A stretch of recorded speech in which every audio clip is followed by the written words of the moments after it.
I've often come across the statement that the majority of white South Africans are in denial about our contribution to apartheid.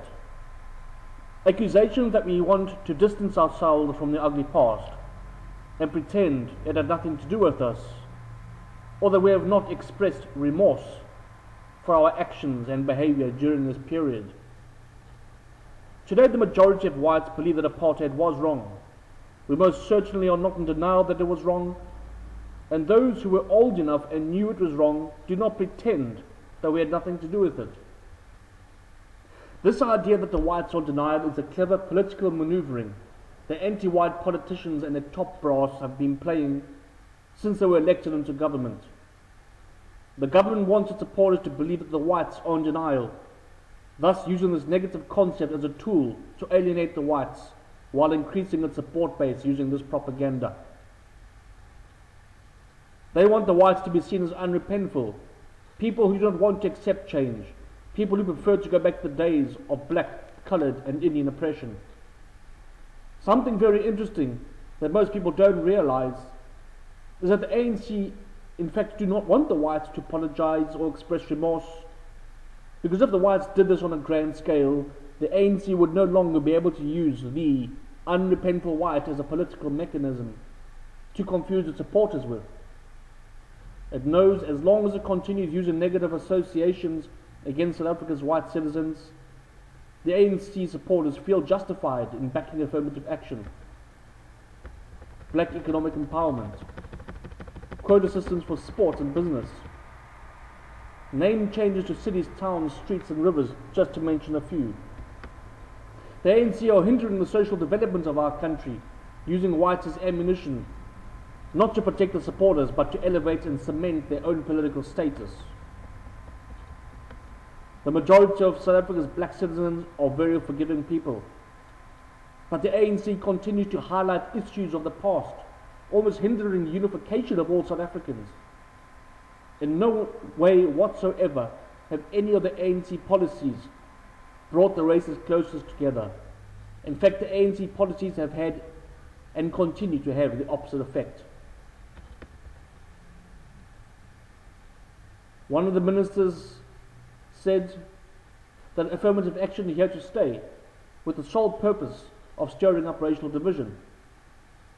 Perhaps he and the ANC politicians should study Nelson Mandela's inauguration speech and use this as a guideline to see just how off track they really are towards positive development and unifying South Africa as one people in one nation. Many ANC politicians have extreme resentment towards whites, and they're enjoying the roles being reversed while sitting on their political throne. They now know what it feels like to be a racist government, and we the whites now know what it's like to be the victims of racism and discrimination. The ANC and high individuals within the trade unions want to punish the whites, which they're doing under the camouflage of their democratic armour. This armour they label the law. Unlike Zimbabwe's ZANU-PF party, the ANC do not have any immediate threat to its governing position. Political oppositions continue to fragment and divide, and slowly but surely the symptoms of a one-party state become apparent as a result of this vacuum. Because the ANC does not have any political threat, it does not have to convince the electorates on new laws or new policies before implementing them. The government, the country is now nothing but a chore to the ANC. The only real goal that is worth any satisfaction is the alienation of South Africa's white citizens. The voice of the white man needs to be silenced. A white member of parliament was ordered out of parliament because he dared question the then Minister of Health about her past on matters which directly affect her capability of fulfilling her role as a public servant. Today the only threat to the ANC is a split within the party, or COSATU and the South African Communist Party breaking away from the ANC. As is happening in Zimbabwe, South Africa's Liberation Party will eventually start to lose its support base. Not like Zimbabwe, where a madman is totally responsible for its country's collapse, but rather because of the corruption within the government from top to bottom. The ANC will eventually be its own worst enemy. We have all heard of the crime statistics, i.e. armed robbery, burglary, adult and child rape, carjackings, the corruption within the police force. We've all heard about the 5.5 million AIDS victims, of whom the majority have been neglected, other than being advised to eat potatoes and stick to a good diet. There are so many corrupt officials that if you had to use all the lawyers, all the solicitors, all the advocates, it would take you half a century to convict them all.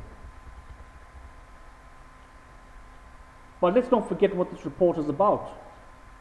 This is not one of the many articles you read, news clips you watch about South Africa's crime and inefficiency of the government, but rather a report to highlight the ANC's hidden agenda for South Africa's white citizens and why this agenda is necessary for the ANC.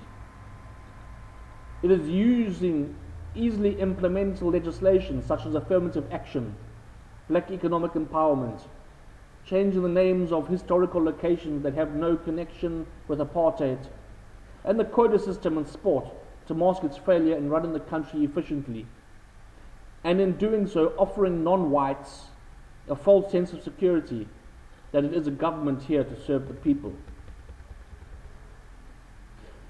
It is also an article to highlight that certain ANC politicians have a grudge on whites because of the past, because of apartheid, and they are abusing their political status to take it out on the whites.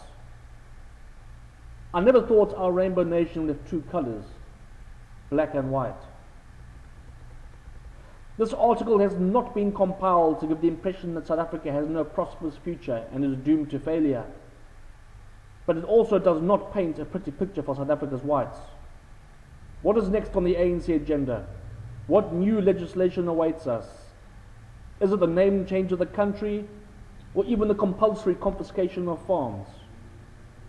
One thing that is certain, as long as the ANC continues to run the country in such a way, the white man will feel the repercussions of it. Thank you very much.